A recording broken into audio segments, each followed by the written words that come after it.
In the murky waters of global economic policy, a disruptive new current is gaining force. Canada has now joined a growing tide of nations imposing controversial digital services taxes on the revenue tech giants collect from their country's citizens. With the taxman's net widening, the great digital disruption is being disrupted itself. To borrow the overused lingua franca of technologists, this tax represents a pivotal paradigm shift in how we view the almighty tech titans. For too long, they have operated in a virtual realm, flitting across borders untethered from the antiquated geographic boundaries and money-spinning business models of old. Their logic-crunching algorithms and scalable global platforms allowed them to transcend the physical world's constraints. But now Canada and its digital tax allies are reasserting national sovereignty in the online frontier, saying to big tech, "If you profit from our people's eyeballs and data trails, you'll pay for that privilege." It's a modern-day cyber shot heard round the world, aimed at the Valley's empire. This brewing taxation battle reflects the escalating tensions inherent in technological change. For all their utopian mystics, the tech barons inevitably sow displacement and disorder even as they revolutionize industries.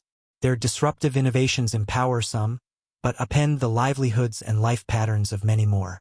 Now these companies face potential disruption themselves from unexpected quarters. Though Canada is a close American ally, Justin Trudeau's government has shrugged off U.S. warnings not to target its tech darlings with the 3% revenue tax. Some see it as a digital age case of nouveau taxman overreach, born of envy toward innovators and the economic dynamism they represent. Others view it as an overdue reassertion of the sovereign nation-state to rebalance our tech-skewed information economy in more socially conscious and equitable ways. Why should a company like Google, which funnels so much data and engagement from Canadians, not invest more into the national commons from which it profits so immensely? Of course, the tax alone won't dent the behemoth's bottom lines. Yet it plants an ideological flag that the digital realm is not some libertarian free-for-all but ultimately rests upon the consent and rules of the governed. No tech billionaire commune is an island. This broader principle is contentious, for it challenges the transcendent, quasi-religious mythology that cloaks big tech. These companies have long portrayed themselves as elevated philosopher kings shepherding humanity into an inevitable, flattened future free of petty geographic and political constraints.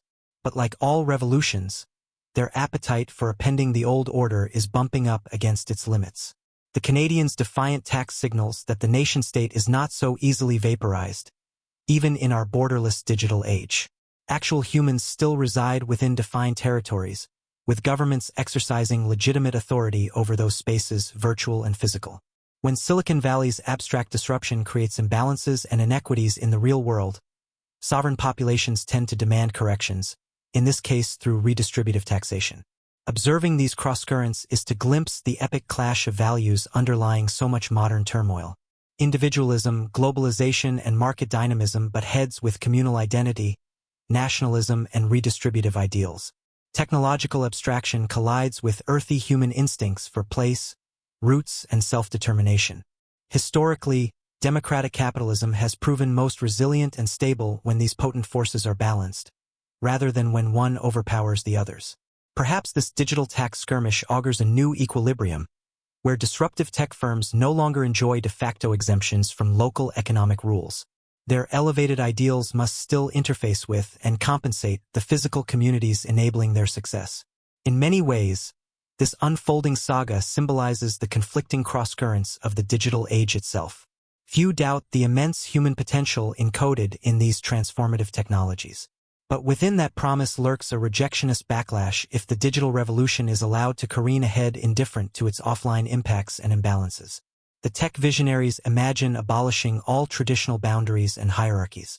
But the Canadians have now drawn a new digital line in the sand. Whether or not their tax represents wise policy, they remind us that the online world ultimately flows from, depends upon, and remains moored to the human plane.